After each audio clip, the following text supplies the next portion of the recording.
Hello friends, इस video में मैं आपके साथ चर्चा कर रहा हूँ आईडीएफसी फर्स्ट बैंक के रिजल्ट के बारे में। चलिएगा सबसे पहले बात करते हैं आईडीएफसी फर्स्ट बैंक एक साल पहले कहाँ था। तो आप लोग जानते हैं कि रेगुलरली मैं इसका रिजल्ट एनालिसिस आपके साथ करूँ।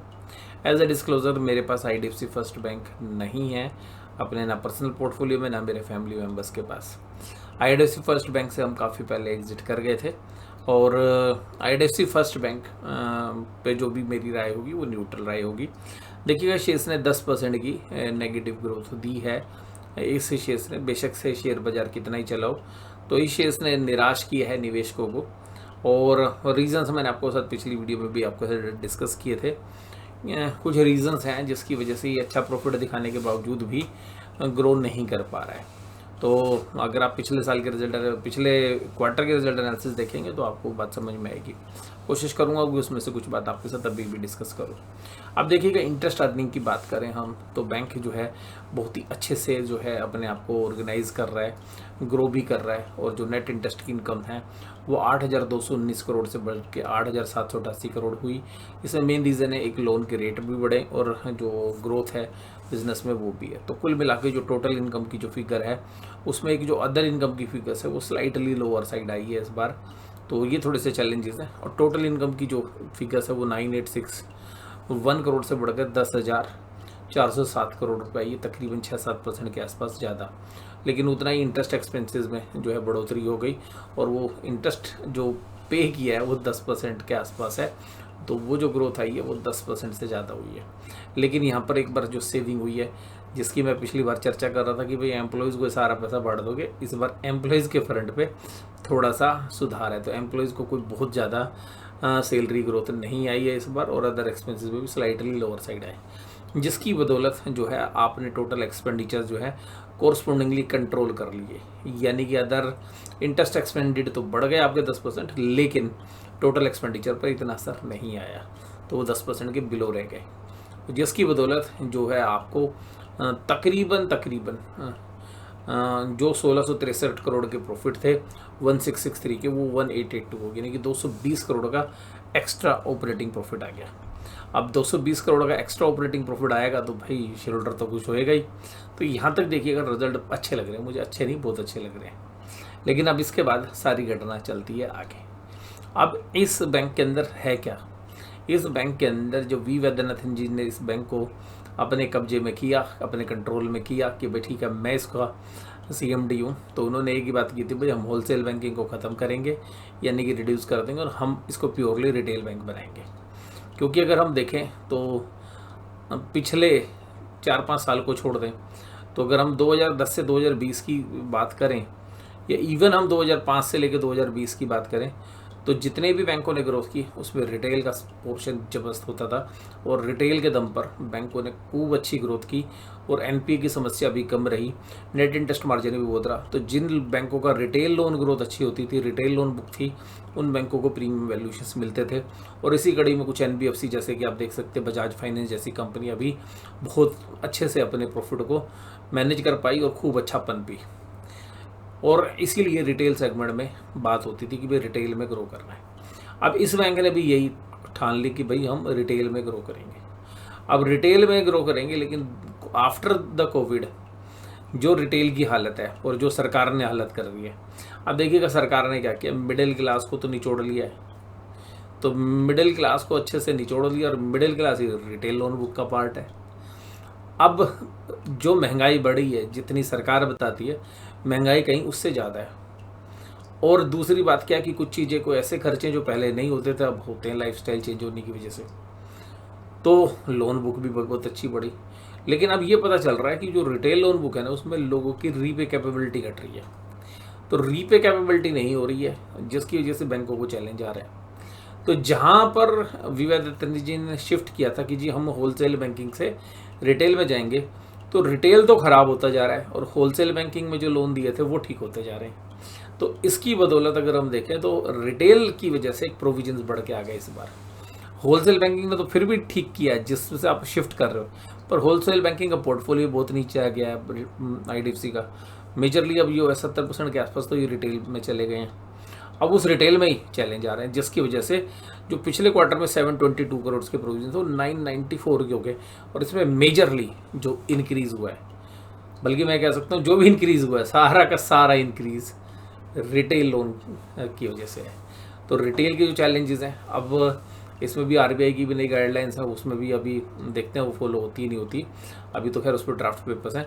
अब इसमें भी वो भी एक चैलेंज हो सकते हैं इनके लिए, क्योंकि रिटेल लोन को ही कैटर करते हैं। अभी जो रिटेल लोन है ये कैसे, मोबाइल के लोन, बाइक के लोन, रेफ्रिजरेटर के लोन, लैपटॉप के लोन, ठीक है जी, इस तरीके के लोन है, डिजिटल कैमरा के लोन। तो छोटे छोटे जो रिटेलर्स की ज़रूरतें हैं उनके लिए लोन है। अब वो ज़्यादातर अनसिक्योर्ड लोन है। अब वो उसमें अगर रिकवरी भी करने जाओगे तो यार आपको कुछ मिलना नहीं है।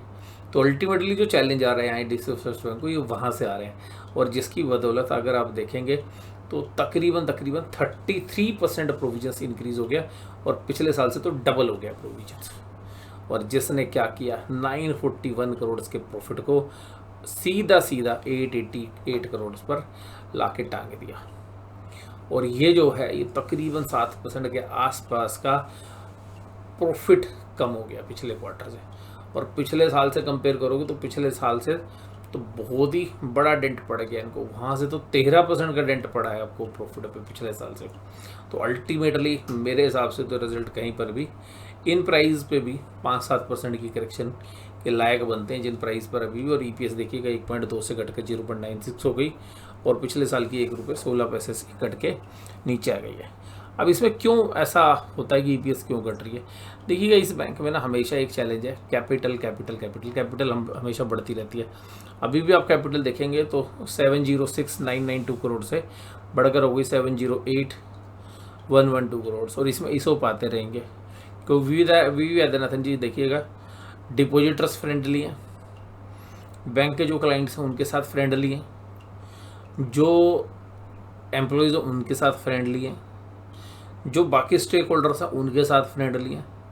बट अभी तक जो फ्रेंडशिप है वो शेयर होल्डर्स के साथ नहीं हुई है, यानी कि शेयर होल्डर्स के को अभी और एक लंबा इंतज़ार करना पड़ रहा है।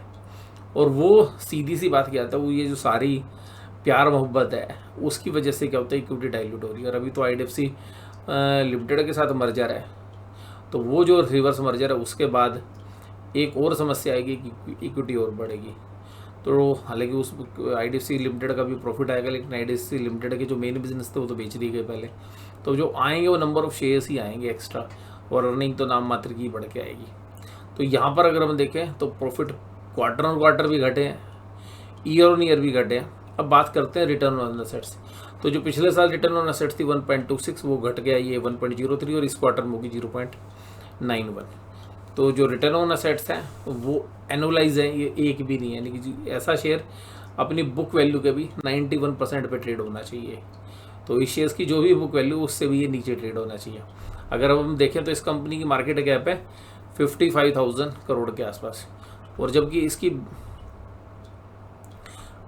इसकी बैलेंस शीट वैल्यू नहीं है हमारे पास, बैलेंस शीट नहीं डाली हमने।